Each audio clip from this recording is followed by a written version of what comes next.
everybody, it is Cinnamon Cooney, your Art Sherpa, and today I'd like to show you how you can paint this incredibly feathery chicken. Mm. I think I don't know what kind of chicken it is, but it was really cute and I wanted to paint it, so I created this art based on a chicken online that just cracked me all up. To help me do this is my husband, John.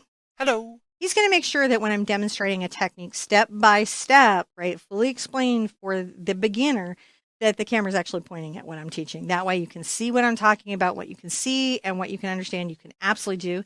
This is a very beginner friendly painting. Now, on materials, we are working on Fabriano 140-pound paper today. And the reason I want to suggest this is that it is in a block. It doesn't warp and weft. I really like the Artistico extra white 140-pound cold press because I like my paper bumpy.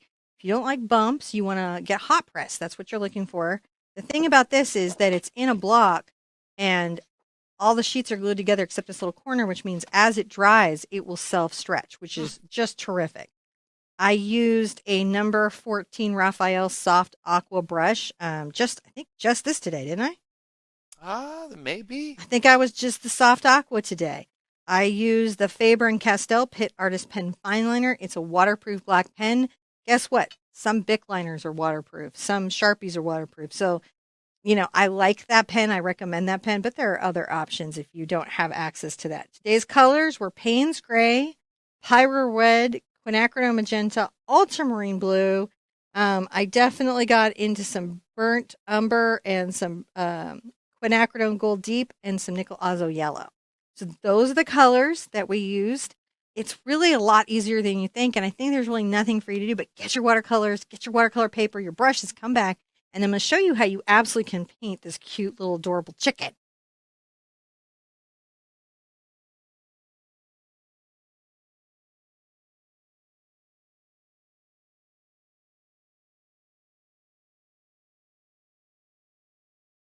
I have lightly sketched out the rooster. You could use the traceable at this point. I'm going to ink this in. That will let you see the lines and how it was drawn.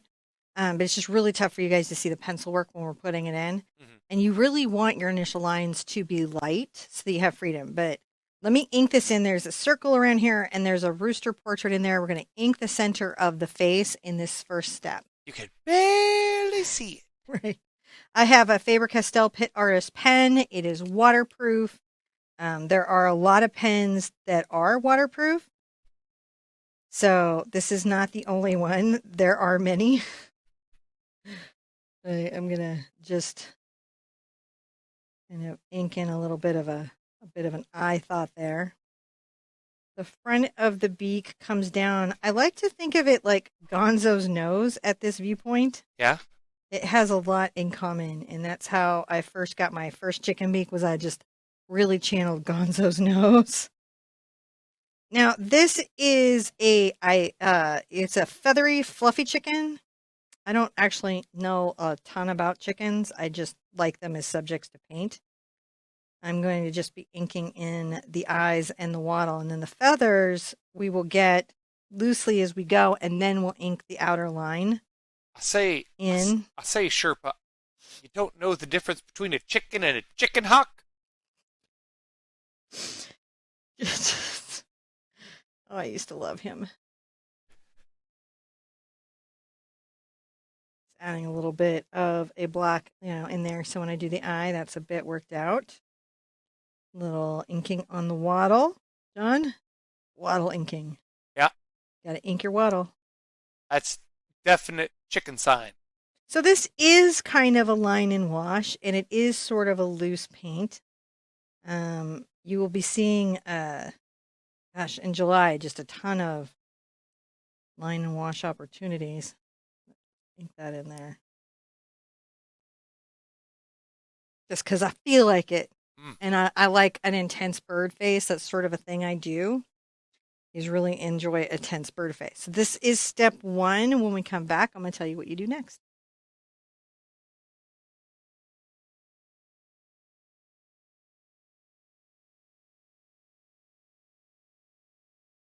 So I want to kind of paint in these very expressive, crazy feathers. I'm not that concerned about, naturalism here, but I am very concerned with playfulness. So I'm going to take a number 14 round soft aqua brush, just a regular watercolor brush, and I'm going to begin to paint in some of the little faraway feathers. So let's grab a little bit of our burnt umber.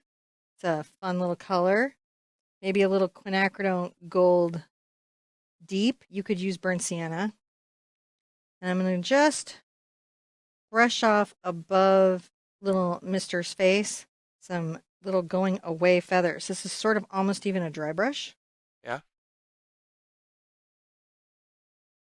Super No, cool. it's I really like it. I'm just doing this brown, not too wet. I don't mind if it breaks, in the paper and stuff. That's okay. I'm more wanting to capture the gesture and the flow of this ridiculously funny crown. Right, here we go. Boom, boom. Now, in here, while this is all still sort of wet, I'm going to go ahead and get a little bit of my ultramarine blue and my burnt umber. And they make a gray. Could I use Payne's gray? I could, but the cool blue of this gray, I really enjoy, like that it reads a little bit blue. I'm going to bring a little of that in here, kind of glazing over into this, working those in.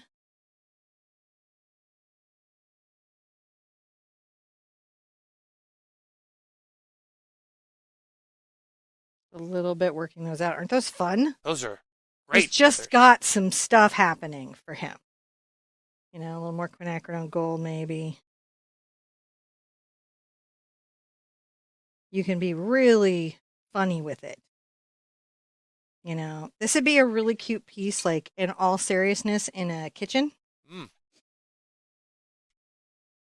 I'm going to kind of continue down right here at his face. I'm going to kind of bring a little bit of the gray feathering in,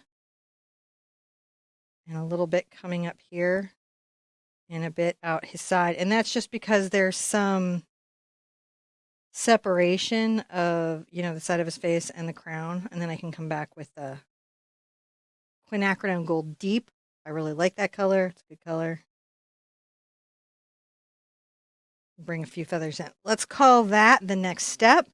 And when we're done with that, we'll come back and show you what you do next.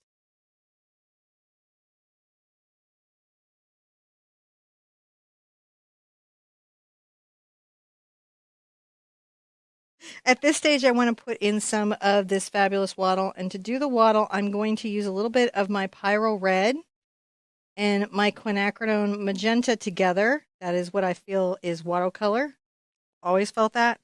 In acrylic, I feel it in watercolor. I'm going to come up above the eye and kind of hint at some wattle. A little bit down the side of this beak a bit. Definitely want to come over this eye a bit. Right? Kind of implying that in there. And you can start out, it can be kind of a light wattle.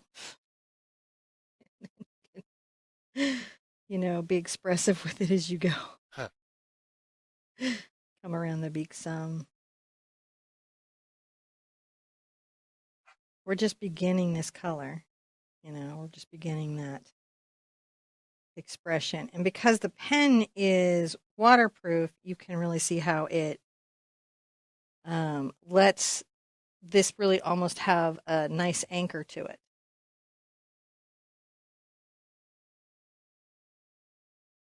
And just, create some wet into wet work.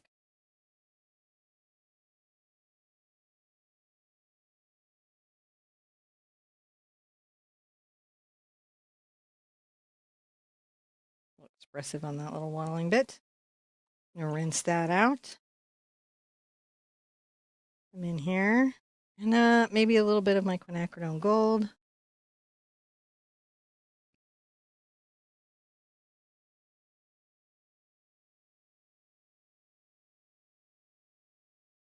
And just bring some little feathers up and through.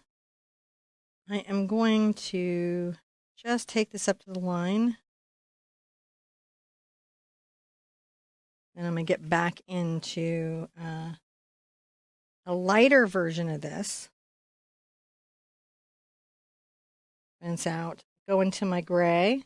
if you remember, is my Ultramarine Blue and my burnt Umber.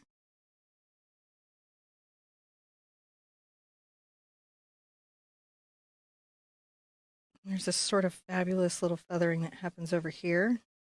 So we're just kind of representing that fabulous. He's just terrific, is what I'm going to tell you, is that he's fun. These are fun to do. I think everyone should do them.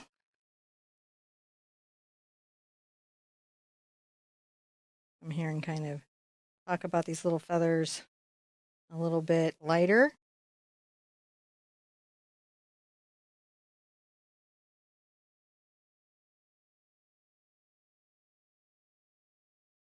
And short little marks coming down here. You can work some of this into these feathers. Give them some personality if you need. Coming down the side with a little Quinacridone Gold. And you can see they sort of bloom into each other, so you're really getting that sense of the chicken. I feel.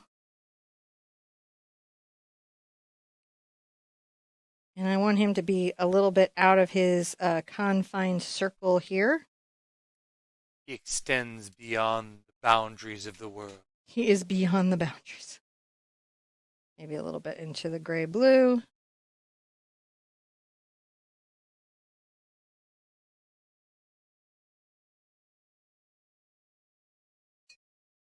All right. Get it to here, and I'll show you what you do when we come back.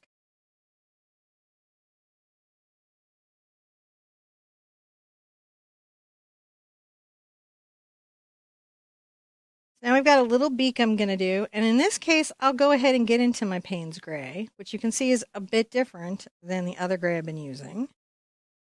And I will go ahead and kind of paint the bottom of the beak with that gray, maybe a little bit of the side. I'm going to rinse out,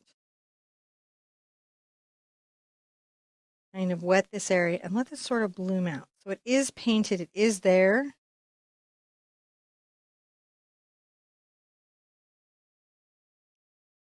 Come in with a little darker gray, being a little artful with it, right? Get a little bit more of my quinacridone.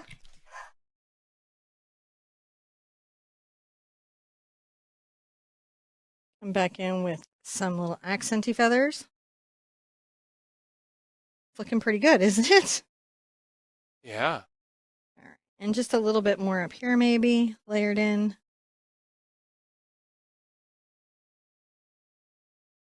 The second layer gives some dimension, that kind of stuff.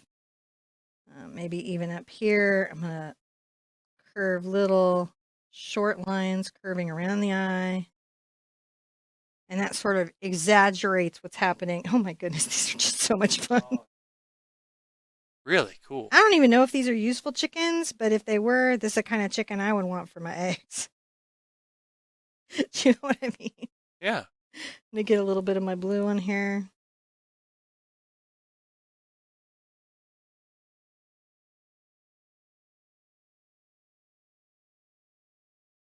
Just accent some of that in.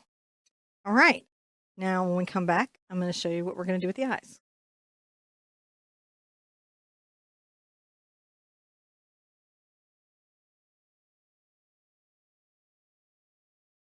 So he's pretty cute. I like him a bunch. What I am going to do is I'm going to get some clean water. And very, very carefully, I'm going to come inside the eye. Get that a little bit wet here and here. And I'm going to go ahead and take nickel Azo Yellow. Now you could, if you had Hansa Yellow, if you didn't have this yellow, just any yellow you have will work.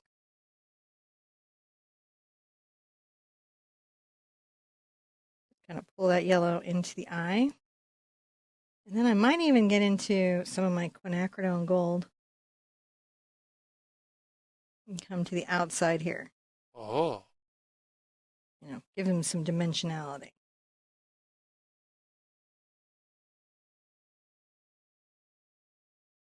Might take a little bit of my ultramarine over to my watercolor. Make sure I got some wattle shadows. It's just so weird, but true. Looking pretty good.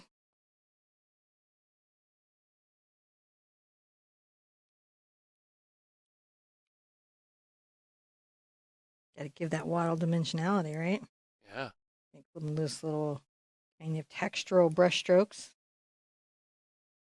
It's adding depth and dimension. Yeah, just to your little watercolor painting.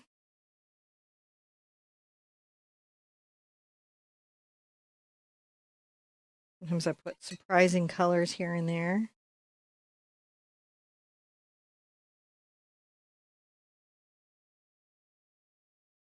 Something unexpected. Okay, now you're going to want this to be completely dry for the next part.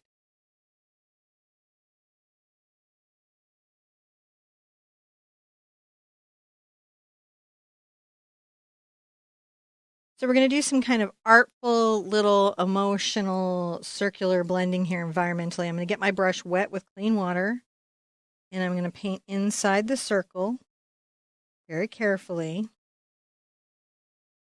And I don't have to be completely perfect around the feathers, but I am going to be careful of them. Uh-huh.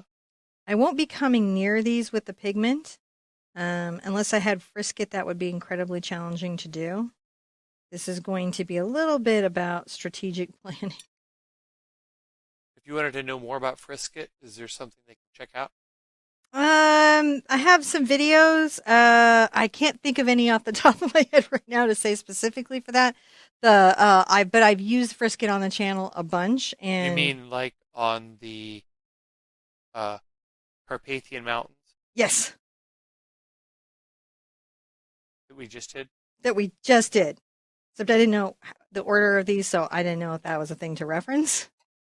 I don't either. You I'm didn't, but you traveling. said it, so. Oh, no. I'm going to get some phthalo blue fairly thickly loaded on my brush. And I'm going to come to the edge of my circle.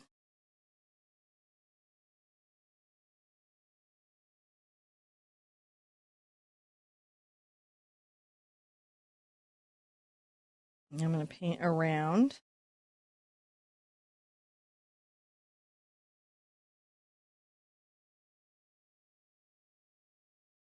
I'm going to come through here, and I'm going to just, make sure. I think this got a little dry on me. I've got to come back in and re-wet it. So that's the thing to avoid, is stopping and letting this dry on you. Which is sometimes why I kind of like hurry John along, is because, not because it's not chatty, it's just there are sometimes a couple moments in painting where, you're trying to beat the clock. Mm-hmm.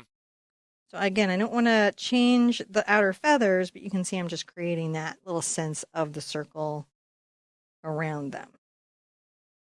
All right, Yeah. let's come over here. We're doing the same thing. Just very carefully painting.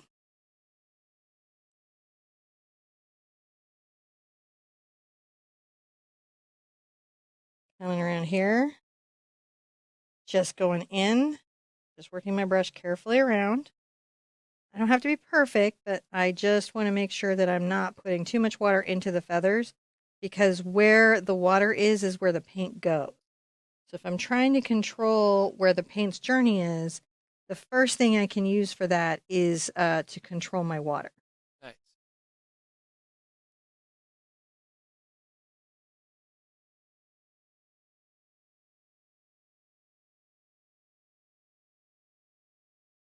When I come up into the feathers, I really lighten that pigment load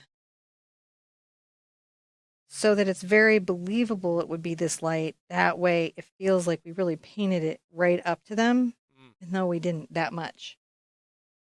Get a little heavier load on here. And I'll just tap out some kind of heavier blue in a couple places. I think this dried out on me a little bit, so I'll kind of very gently re-wet that. And a little more blue. And concentrating hard, aren't I? I think some things just really ask me to concentrate. Mm-hmm. And this is just one of those techniques that really is like, I need your full attention right now. It's okay. You can give it your full attention.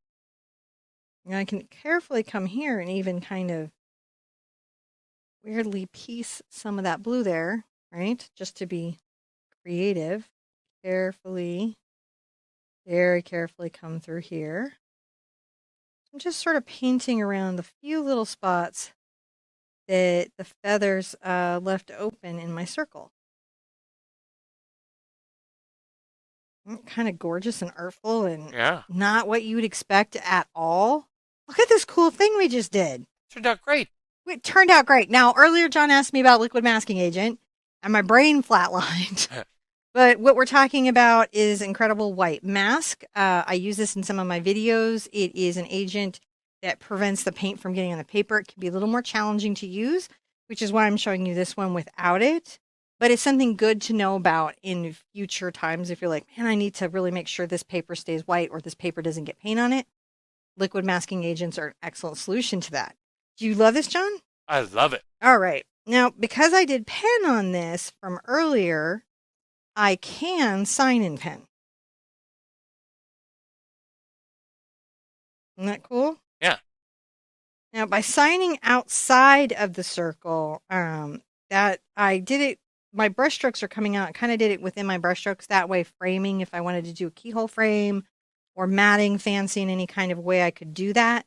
I think this would be a fun little piece in a kitchen somewhere if you were into fluffy, fluffy kitchens. And who doesn't like to paint fluffy, fluffy chickens? I think this has just been fantastic. This has been a lot of fun. I really enjoyed this. All right. So here, guys, I love teaching watercolor. I teach watercolor and acrylic.